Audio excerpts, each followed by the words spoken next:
Gitu. Masukin lagi.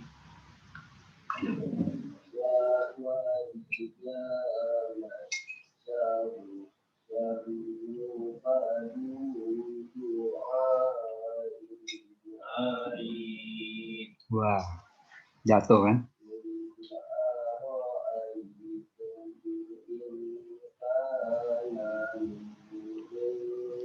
Wah, anti loss. Gimana Mbak? Yang pakai anti loss siapa Pak? Keren Mbak. Tuh Bitcoin jatuh 17% sampai 45.000. Jatuh pasti. Kalau yang dia naiknya terlalu cepat itu kemudian dia atau turun terlalu cepat itu bubbling, nanti naiknya cepat karena baliknya cepat.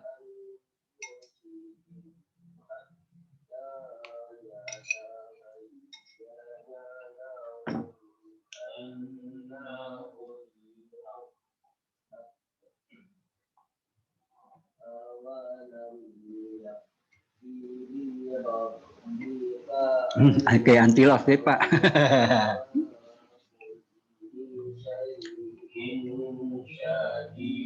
Gila.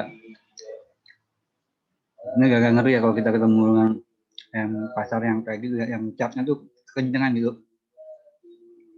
Dulu tuh apa? Gold juga pernah tuh waktu dia jalan ke mendekati 2000 waktu tahun 2000 berapa ya? 2013-an ya.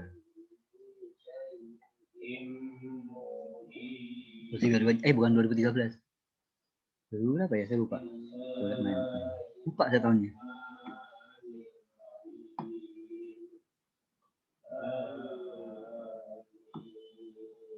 Nah ini 2011 waktu itu. Berat kenceng banget sampai dipikir mau ke 2000, bulan begitu geser bulan jeret turun tajam. kayaknya Bitcoin juga pernah ya waktu dia pertama kali nyampe yang 10 ribuan ya, 15 ribuan US dollar per satu Bitcoin, 15 ribu ya. Terus dia langsung turun kencang, langsung kembali ke 5 ribu, 6 ribuan gitu.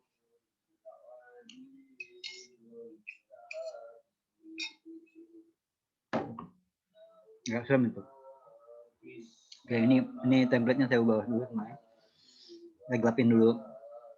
Kok agak susah ya kok malam gini. Wait. Oh ini lupa. Saya dok loh.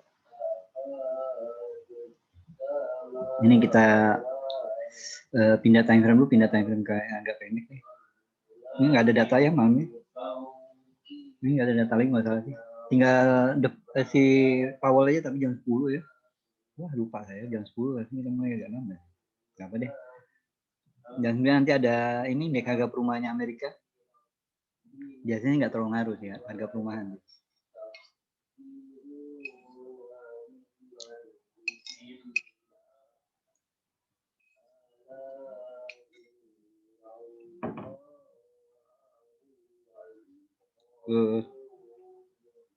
Kalau ini agak susah dianalisa, kalau yang testimoni itu agak susah dianalisa.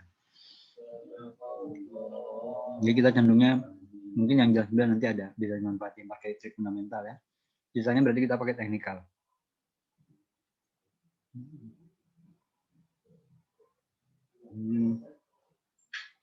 Saya pakai ini deh, pakai ini. Terakhir berarti dia kondisinya ini ya. Sepertinya begini. Oh ya, saya sekalian mau tes ini, mau tes pengetahuan saya tentang apa sih. Jadi kan teorinya begini, teorinya tuh tentang Fibonacci extension. Kalau retracement yang paling umum dipakai itu retracement. Kalau retracement dia bicara tentang koreksi.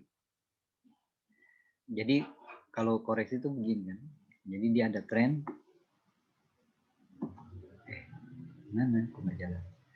Dia bikin tren begini. Kemudian dia bikin koreksi. Koreksi itu dia gerakan yang melawan tren sebelumnya. Tapi gerakan melawannya itu tidak sepanjang yang pergerakan sebelumnya. Nah, jadi ini dianggap memberikan koreksi terhadap pergerakan turun, pergerakan naiknya. Nah, kemudian dia lanjut. Nah, si expansion itu ngasih target. Jadi kira-kira dia mau turun sampai sejauh mana gitu ya. Kita coba nih. Bener nggak gitu ya. Ya, namanya teori ya. Objek ini letaknya di sini, ada di Fibonacci, kita pakai ekspansi. Nah, caranya tinggal letakin titik di mana dia mulai turun. Di mana trennya dulu, harus cari trennya dulu. Terus di mana dia berhenti turun. Kemudian geserkan dia di mana dia kemudian kembali bergerak turun. Ini kan di sini dimulai kan. Wah, jadi pas ya. Targetnya kesentuh nih. 61.8. Target terjauhnya. Nah, di sini. Nah, jadi ini kalau makainya sih macam-macam, beragam makainya. Ada teman saya makainya tuh dia menganggap ini adalah titik maksimal ke penurunan. Jadi dari sini dia akan berlanjut ini lagi. Ini juga sama. Karena kan target penurunannya udah nyampe gitu, dan udah sampai turunnya udah sampai, berarti itu tempat saatnya untuk gerak naik gitu. Ini asumsinya ya. Dan ini jadi kalau nge-sell saya mesti nunggu dia benar-benar breakout dari 21347. Nanti kalau menit 14 dia bisa breakout, itu sell, TP-nya di sini. SL-nya tentu pakai resisten aja. Ini lagi. Kita ke gold. Kemarin malam saya diselamatin oleh gold. Kalau tiap malam gitu asik deh. Pilih dulu di sini. Saya rasa dia punya. Saya sih pakai super resisten 2 gitu aja, super resisten 2 garis gini aja lah ya. Jauh di sini. Nah, dia begini dia. Tinggal kita zoom out dikit. Nah, ini kan dia trennya sebenarnya masih up ya. Terus kita perbaiki, berarti kita sebenarnya punya support resisten di situ. Udah tinggal nunggu deh. Mana nanti dia breakout ya. Pindah dulu. Saya pakai 15 menit. Ini benar-benar datar kelihatannya ya.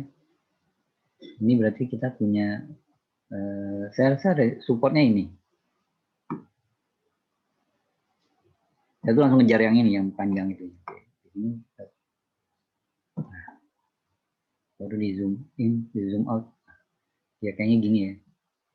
Nah ini nggak bisa. Kalau gini kita nggak punya target Fibo gitu, nggak punya. Kan datar.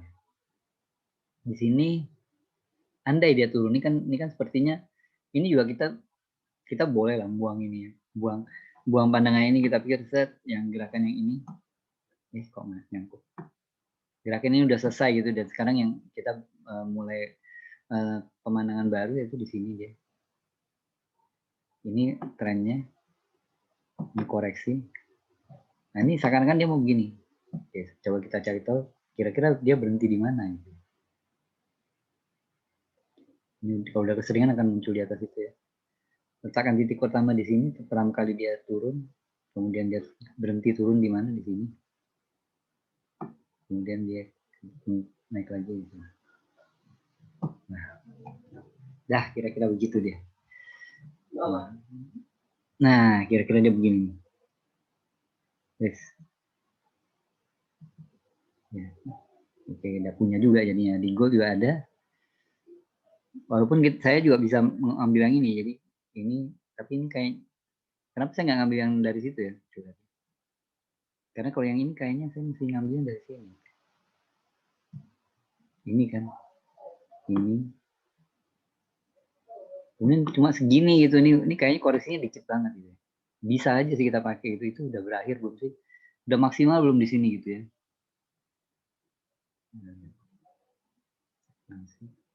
Letakkan ini pertama kali di sini sampai dia naik. Terhentinya di mana? Di sini. Terus mulai deh saya tarik.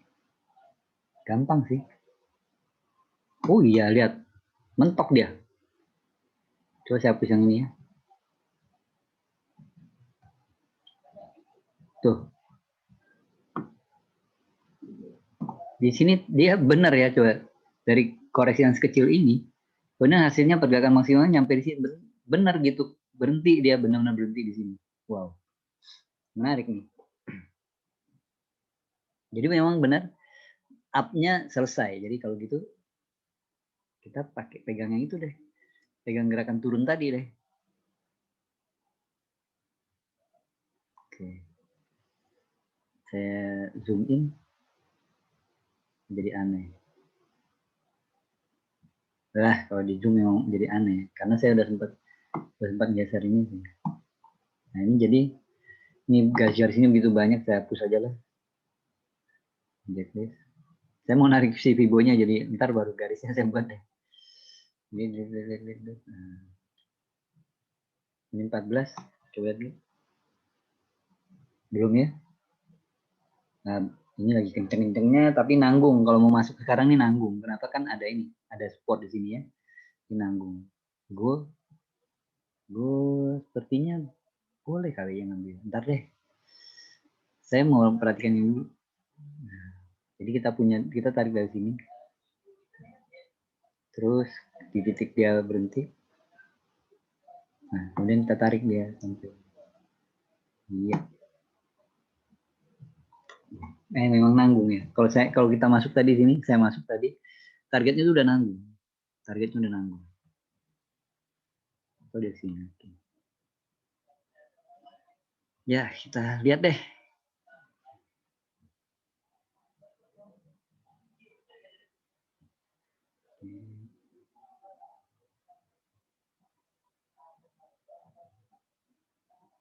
Sip. Oke. Kita tunggu. Ada pair yang menarik, Pak. Tapi saya nggak mau banyak-banyak pair gitu, pusing kalau banyak-banyak tuh. Kita balikan ada. Kalau terlalu banyak tuh pusing kita. 15, saya rasa saya punya resisten di sini. Terus supportnya di sini.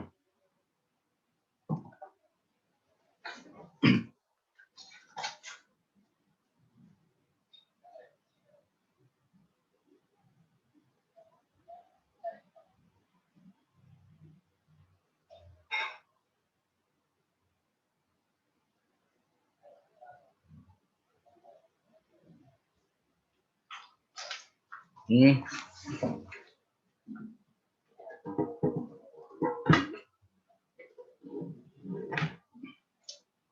lihat dulu.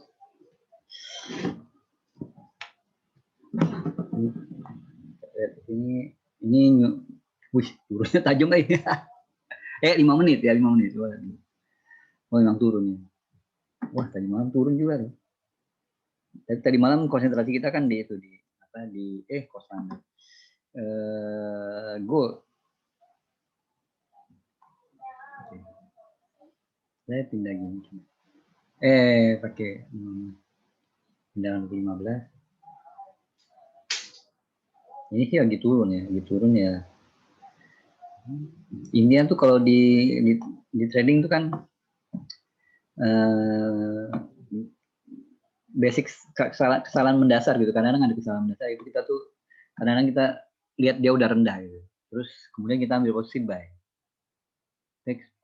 Dibilang salah juga enggak juga karena kadang-kadang benar. Gitu. Tapi ya secara trading mendasar ini kan kalau yang di forex itu ya mau harga mau turun harusnya bisa dapat untung. Jadi artinya kita tuh bukan berburu harga tinggi harga rendah sebenarnya.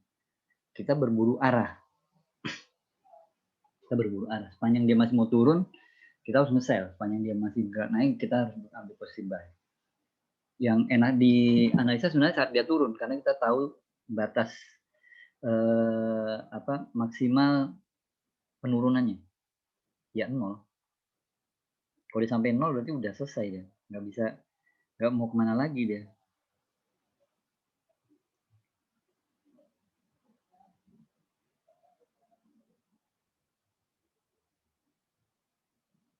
Kalau dia udah sampai 0 kita udah. Jadi itu yang terjadi waktu oil kemarin tuh ya. Sini yang di mana deh. Kan oil masih naik kan. Di sini nih. Ini ngitungnya waktu ngasih saran buy waktu itu kan saya sempat bikin proposal kali ya buat trading oil ya. Cuma kita mulai buy-nya tuh menurut saya di kisaran 30. Iya, 30 waktu. Sekitar ini. 30-an.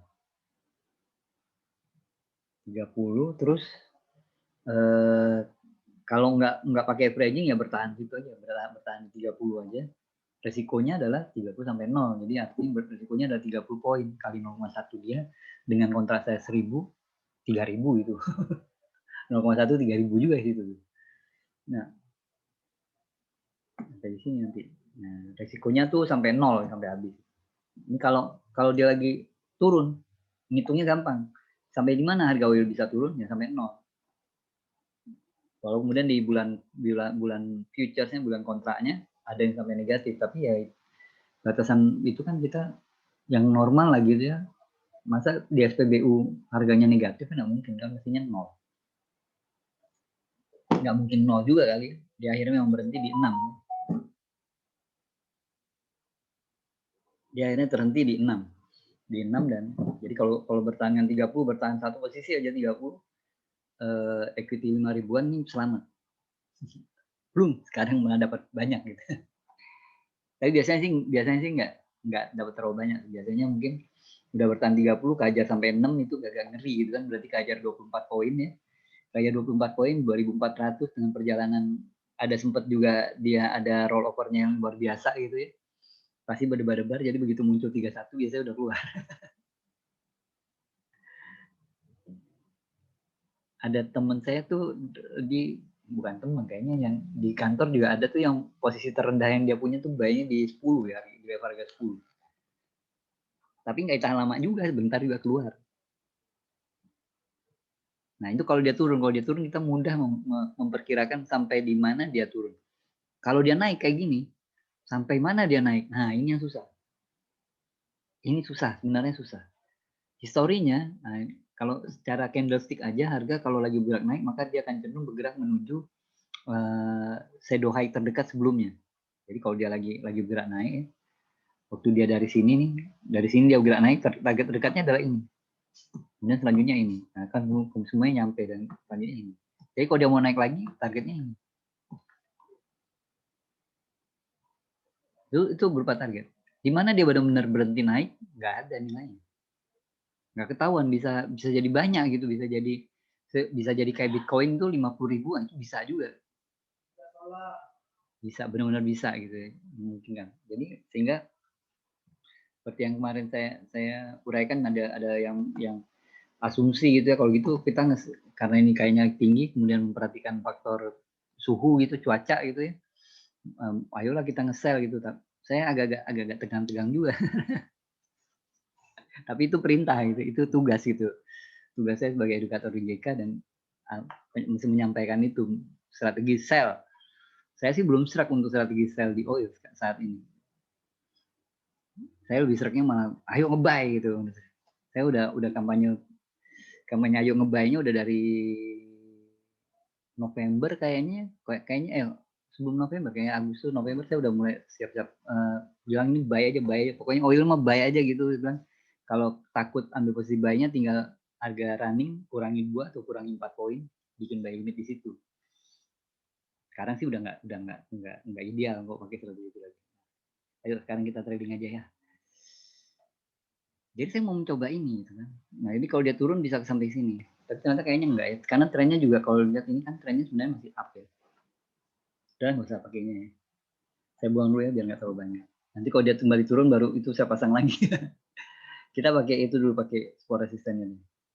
Saya kalau bikin support resisten kan, ini jadi pengulangan aja ya. Yang pertama yang harus kita lakukan adalah kita jangan kita buang candle yang paling ujung. Jadi candle yang paling ini, yang paling belakang ini nggak usah dilihat. Lalu kemudian kita cari shadow high low terdekat dari sisi kiri ke sisi kanan ke kiri. Jadi kalau yang di situ maka jadi ini shadow bisa kita pakai ini. Selanjutnya yang ini nanti kita tarik. Jadi kita pakai garis mendatar. Saya pakai garis mendatar. Jadi saya menggunakan support resistance level. Istilah itu level. Ini kita tarik dulu yang ini. Kemudian kita tarik lagi yang di atasnya. Tarik aja untuk di awal sih mungkin kita tarik aja semuanya. Kemudian di atasnya kan ada lagi yang ini. Sedikit di atas nggak kayaknya benar. Nah, saya nggak pakai yang ini. Kita ambilnya berturut aja. Kemudian kita cari yang ini. Kemudian kita tarik lagi yang ke sini. Kita tarik lagi ke sini.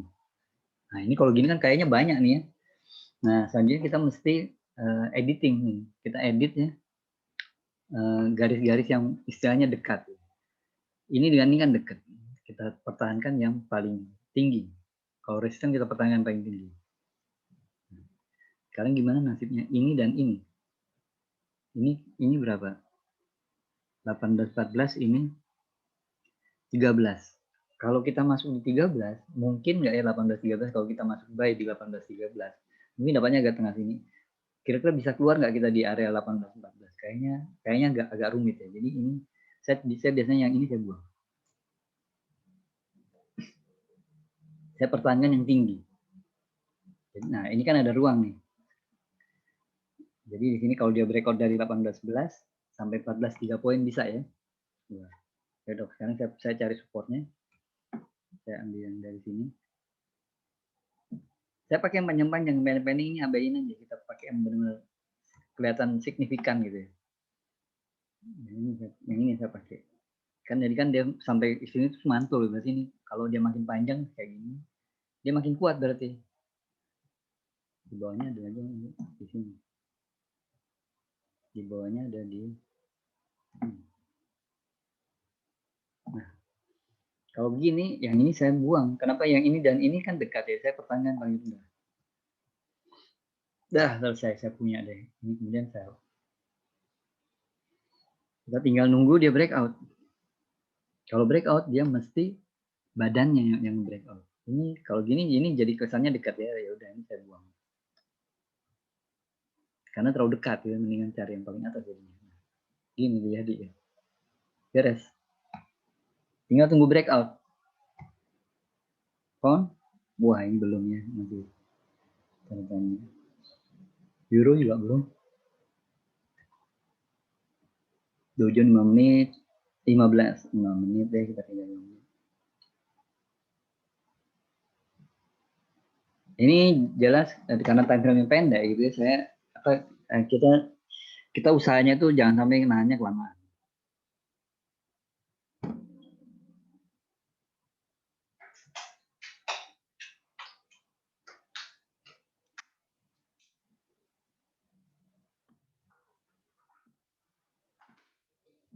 Udah juga ya pertama kali mulai Januari ini 200-an ya. Sekarang udah berkembang biak.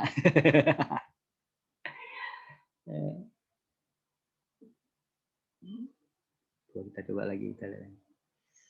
Ini harus jadi 4 ribuan kalau bisa.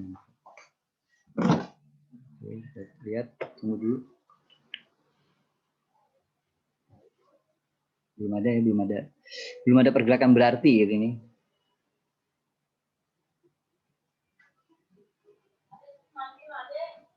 Pergi nonton. Pergi nonton. Baru nyalain. Nah, di sini. Pergi baru nyalain. Baru nyalain. Ke Nasdaq. Belum ya. Belum ada gejala apa-apa ini. Tapi ini trennya turun. Jadi kita sebenarnya benar cari ikut tren aja deh, niatnya begitu, niatnya ikut tren, coba ikut tren. Daily-nya ini. Tajam ini ya. Apa reversal ya? Belum. Kalau reversal itu butuh 61,8%. Jadi saya tarik begini. Belum, masih jauh. Wah, tapi sayang juga tadi malam kalau nge-sell lumayan tuh.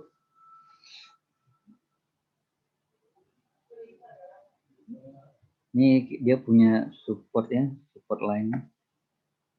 Lo nggak ini, saya kasih mana? Properties, Ray right. Terus kita tarik lagi.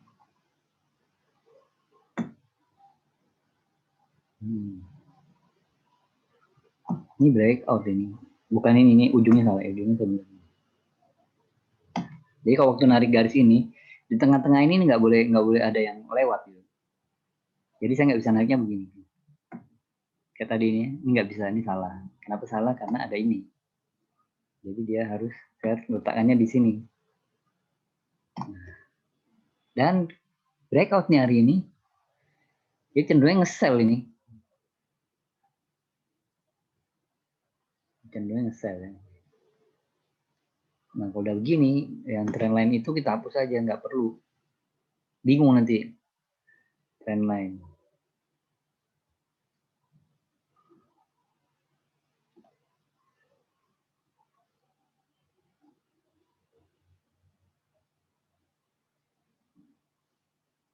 Yuk. Kanada belum ada. Semuanya masih tenang nih ya.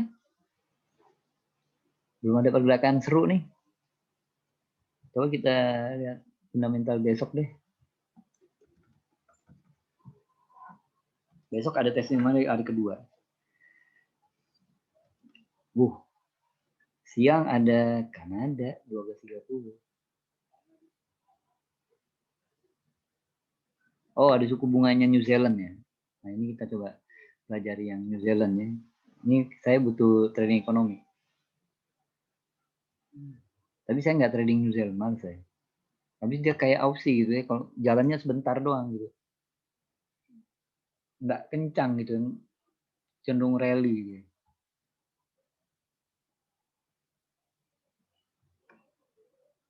Kita tunggu breakout deh. Pindah time frame pendek banget coba.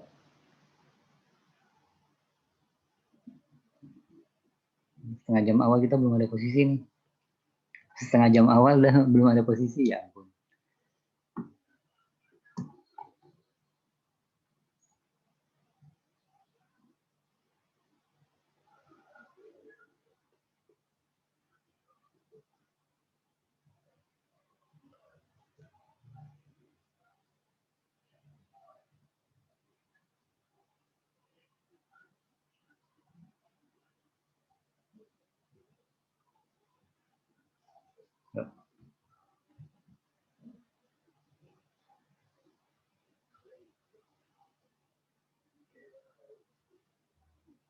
Oh, mau turun nih.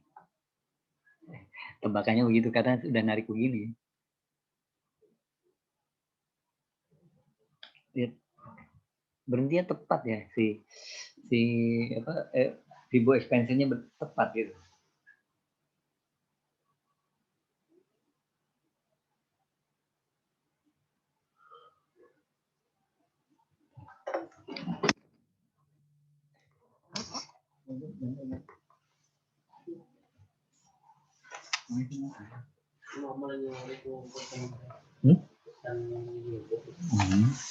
Aduh. Yuk, come on. Belum ada yang bisa dipakai. Nah, akhirnya nih kayaknya ya. Mendingin 44 nih kalau dia bisa breakout. 5 menit kayaknya seru.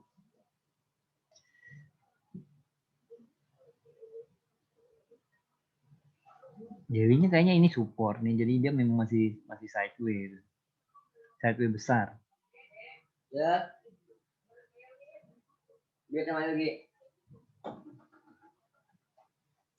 Bisa ke 15 menit.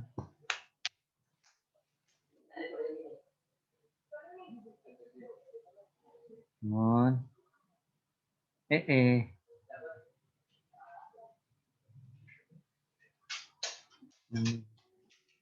Hujan belum. Ini kalau turun begini saya cenderung cari posisi sell lagi gitu. Tapi kok bisa agak tinggi gitu. Kalau kita ke pasar yang agak tenang dulu ya, elah. Jangan yang ngerasa gerusuk dulu ya. Biar nggak kayak kemarin ya. 1 jaman lebih ya kita dugem gitu dikerjain apa? Bukan kerjain ya, memang harusnya udah bisa keluar dari goal kan, tapi nggak keluar.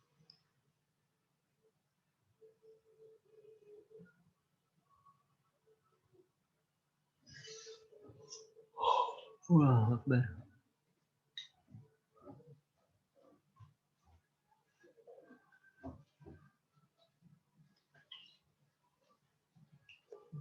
Jadi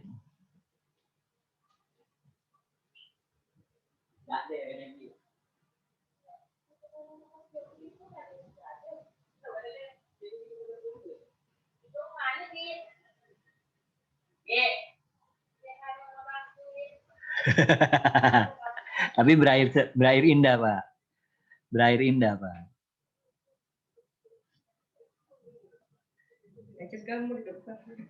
Ya. Hah? Iya, bentar. Nonton apa? Nonton lah. Ayo, come on.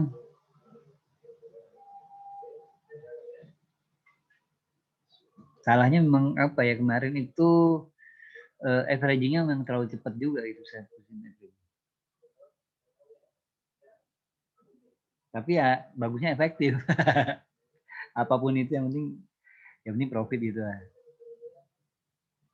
Nah, itu kan memang ini yang membedakan antara analisa dengan trading ya. Analisa dan trading. Jadi Bapak kalau bikin analisa, saat analisa tuh kita tuh problemnya cuma soal salah atau benar. Analisa benar nggak ya, tepat nggak ya analisa kita gitu ya. Kemudian ya, jadi sebaiknya gitu analisa itu maksudnya 2 sisi. Atau cari banyak sisi lah, minimal 2 sisi.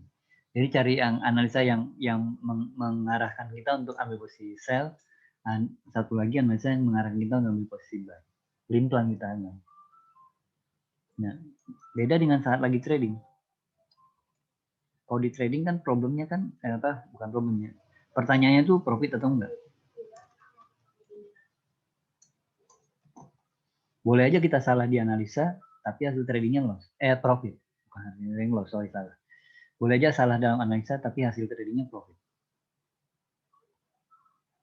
Kalau dulu saya waktu di awal saya agak care dengan hasil analisa saya, akurasi analisa gitu.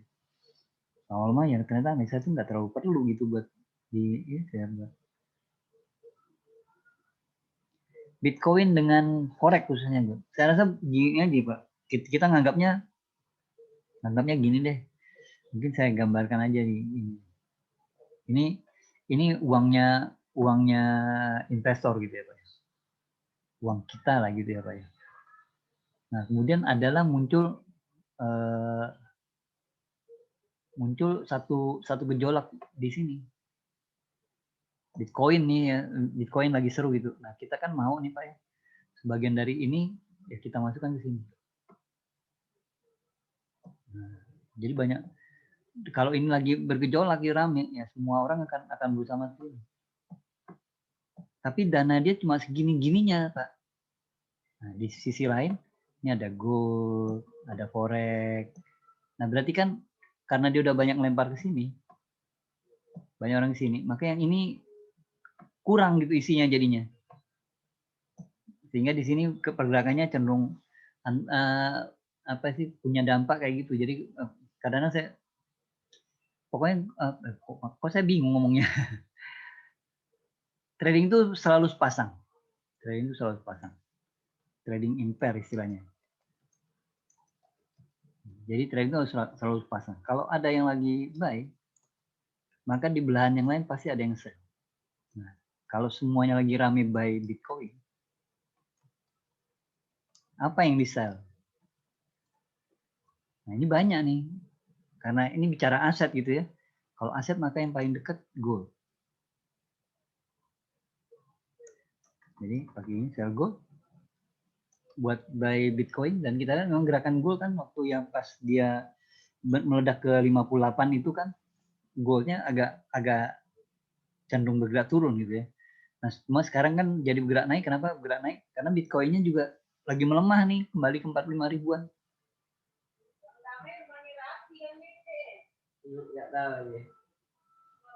Wah, nggak jadi untung aja. Nah, ini kita masih care dengan ini, pokoknya super resisten ini di fungsinya begini lah. Jadi kayak tadi nih, kalau saya tadi lihat di mana tadi ya? Ini crypto news. Oh, data 12-nya jelek tadi ya. Nih.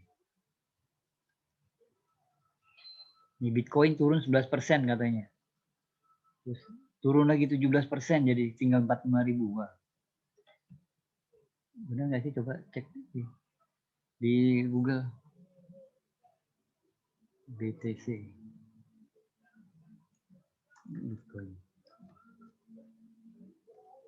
Bitcoin. Yang damai rumah rapi. Dia melorot nih. Ke itu aja kali ya, ke US dollar aja kali ya. US dollar. US dollar, TKST, United States dollar.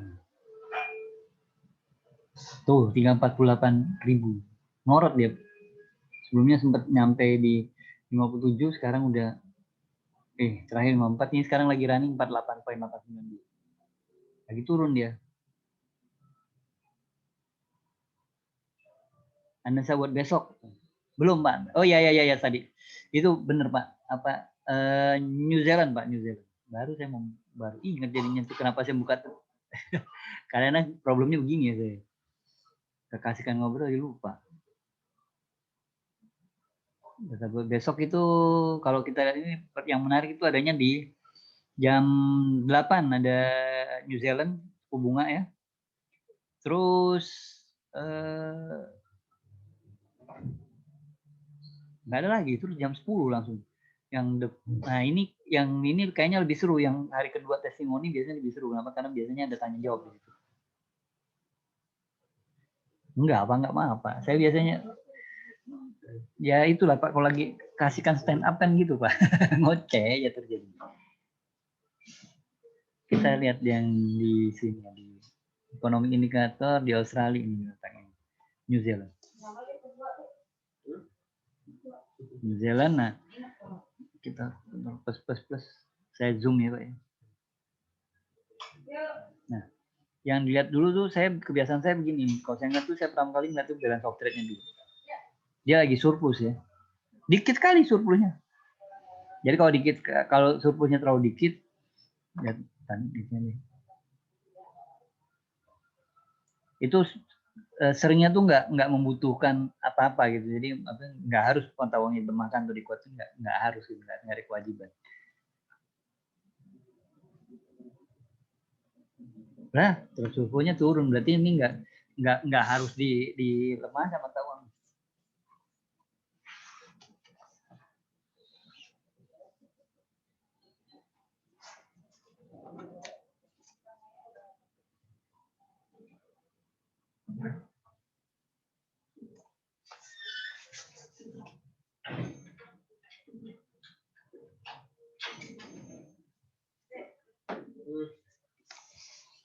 Jadi kan kalau di balance of trade berapa? Buka ini kan? Buka ini kan? Di balance of trade kan? Balance of trade. Yang pergi. Balance of trade.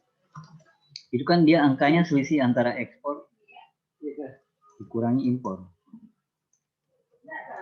Nah, ini kalau dia surplus positif gitu ya, itu artinya si ekspor yang lebih besar. Ekspor yang lebih besar daripada impor. Nah, di sini akan lebih menguntungkan jika pakai kata lebih untung. Jika mata uang melemah.